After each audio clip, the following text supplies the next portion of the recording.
42岁，我终于进了梦寐以求的地方。18个月后，我被裁员了，拿了一笔钱。1300年前，有个人也拿过这笔钱。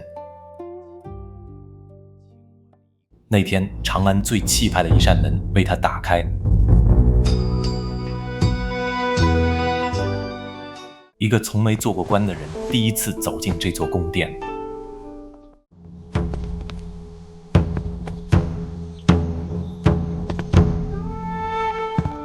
满朝文武官员都看着他，谁也叫不出他的名字。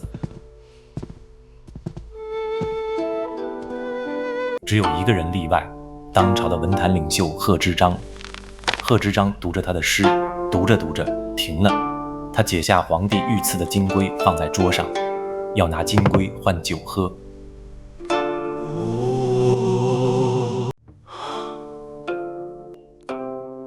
我是怕以后请不起他。那天之后，整个长安开始都知道了这个人，他叫李白。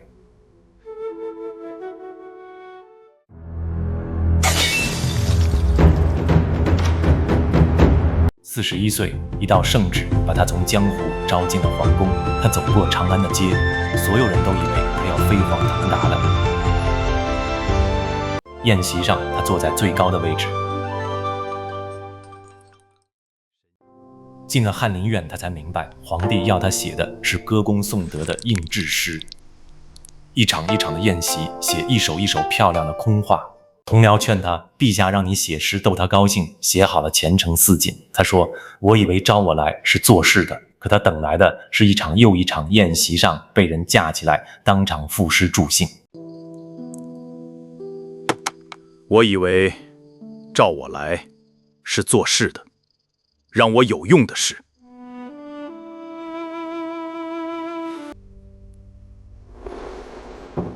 他把那些被传抄的华丽诗稿随手一松，任它落在地上。他在这里耗了整整2年，直到有一天，皇帝赏了他一笔钱。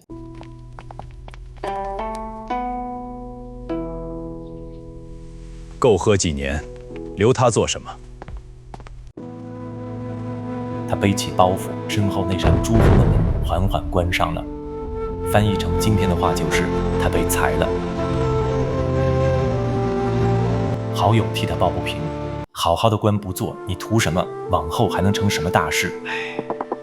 天生我材必有用，千金散尽还复来，沽酒去。此后10几年，他再没要过一官半职。他靠什么活着？靠一支笔和他的诗。有时他寄宿在雪夜的破庙里，有时穷到要当掉腰间的剑。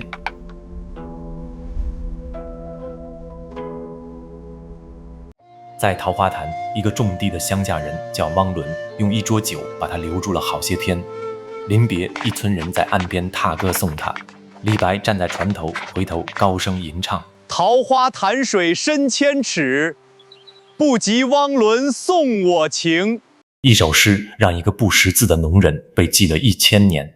这些年，他走到哪就有人抢着抄他的诗。后来安史之乱来了，他以为这一次终于能做成大事。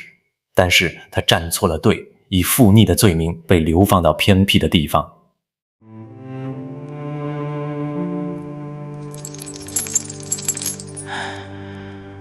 我后悔我每天都想当官。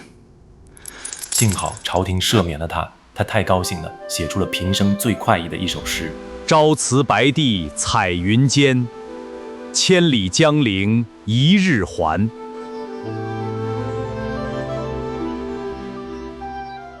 有人问他，你这一生进过宫又被赶出来，想做事又差点丢了命，你后悔吗？李白说，我后悔我每天都想当官。